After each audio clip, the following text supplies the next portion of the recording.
I've just been out today, just scouting out a new area, find some places to camp, to do some tarp camping and some tent camping.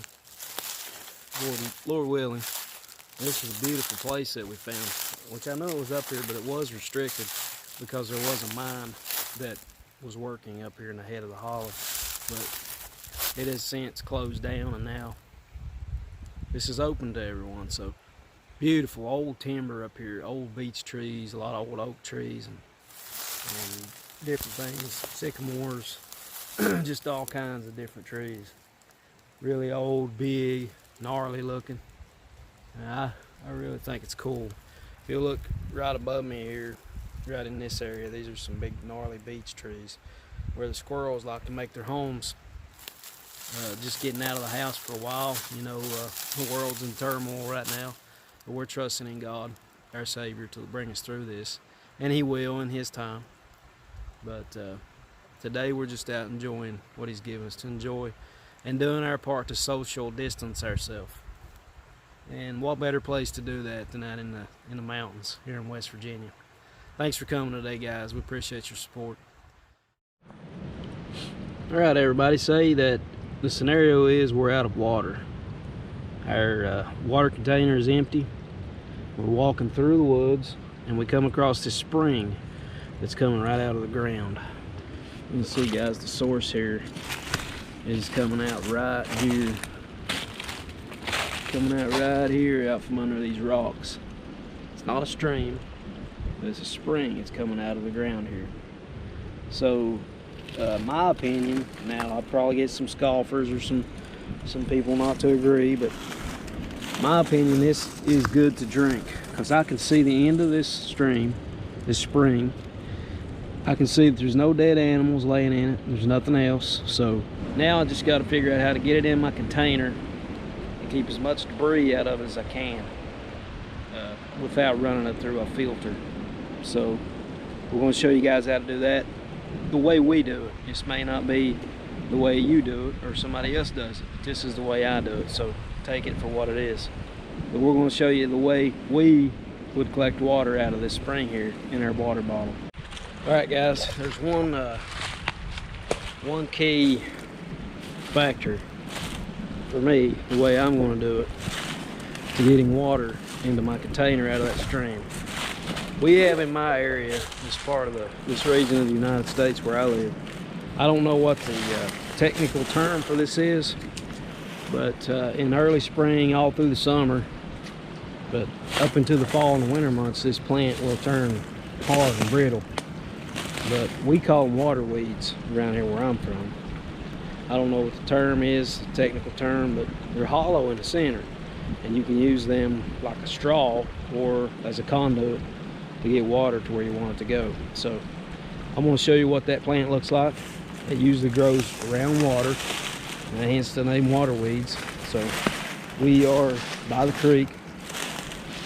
Now our spring is just right up here, not too far from the creek, but it's not coming from the creek because it's at a higher elevation than the creek is. This plant here is what we call water weeds, guys.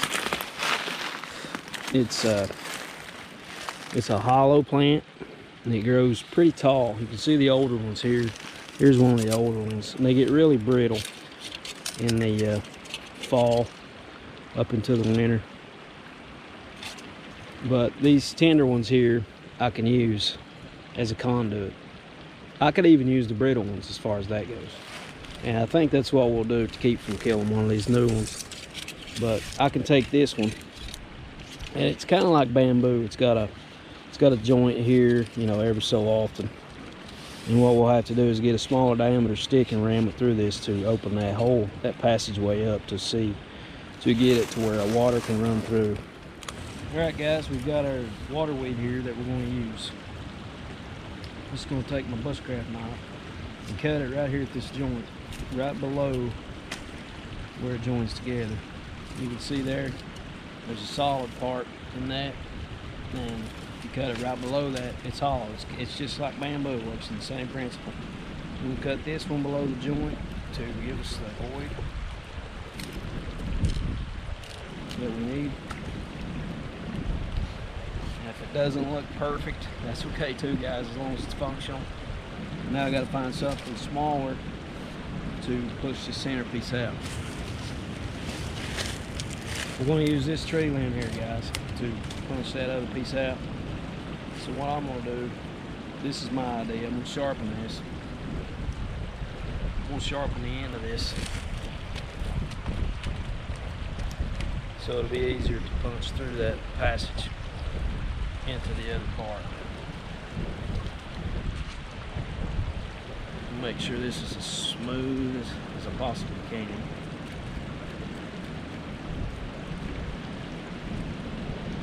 So that I don't damage anything. Alright. That was easy enough. Clean that out as best we can.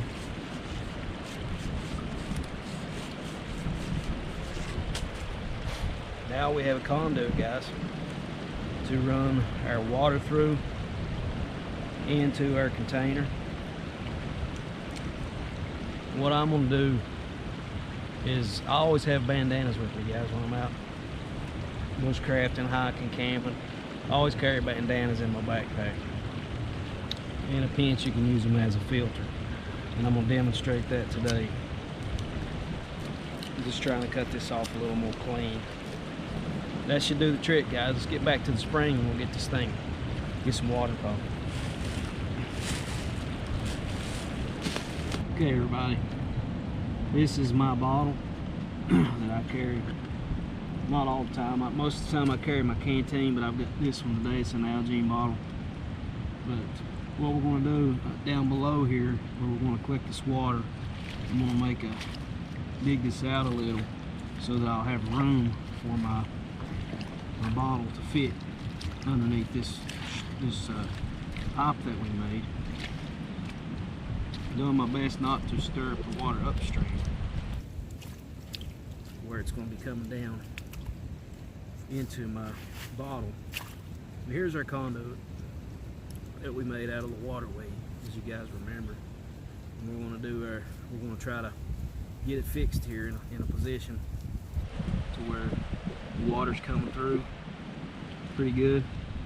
I'm going to form a little small dam here above where I dug out for my bottle, enough for this to lay into, and then we'll put a little bit of weight on top of it to hold it in position. I need something on that back side.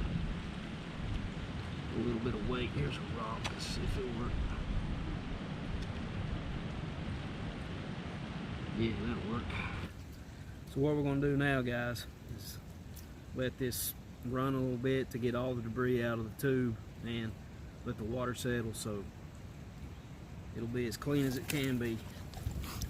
Okay, guys, now that we have our water coming out clean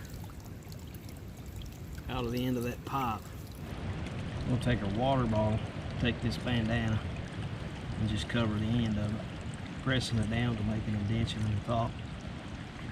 And what this is going to do, it's not going to filter out any microscopic contents, of course, but it will catch any dirt and debris that could be in the water. This is how we're going to do this, guys. I need to dig this out just a little bit more so that I can get as much water as I can into this bottle. That should be better there. Okay, yeah, that's better. Then we just let it run until it fills. And the good thing about this, if I was staying in this area for a long term, you know, I could remember this spring and I could keep coming back to it, because the water source is crucial, guys. Crucial in survival. You can go so many days without food, but 3 days without water and things are dire, and you're not going to be around much longer. So water is a have-to.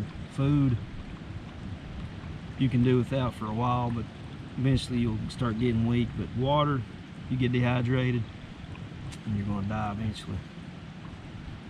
I'm no expert, guys, but I am smart enough to know that water is a life source, especially in a survival type situation. Okay, we can see that it's starting to push back out of our bottle. Here's what we're left with. We got our bottle completely full. As you can see, it's full all the way. And I don't see any contaminants floating around in it, guys. Any kind of dirt, debris of any kind. Looks really clean.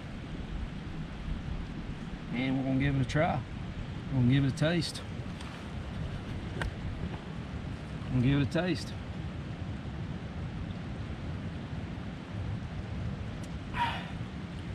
Very refreshing, no aftertaste whatsoever.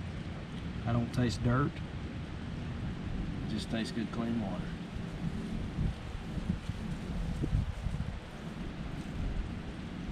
After a few big gulps, I'm gonna go ahead and refill this before I head on down the trail here. That's just a little tip, guys, that you can use along your ways. You know, you could also, if you're worried about any kind of microscopic things that may be in the water, you could boil this. But I've been drinking out of these springs, and I know there's going to be some backlash for this. But I've been drinking out of these springs since I was big enough to get in the hills, and since from the time my parents let me go on my own. But I've been drinking out of these hillside springs. Now, if it's a stream or a creek, I can't see the source where it's coming from, I'll boil it for sure. But something like this, it's been filtered through the ground and filtered through my bandana. Good clean water, no bad taste. I thank God for this kind of stuff.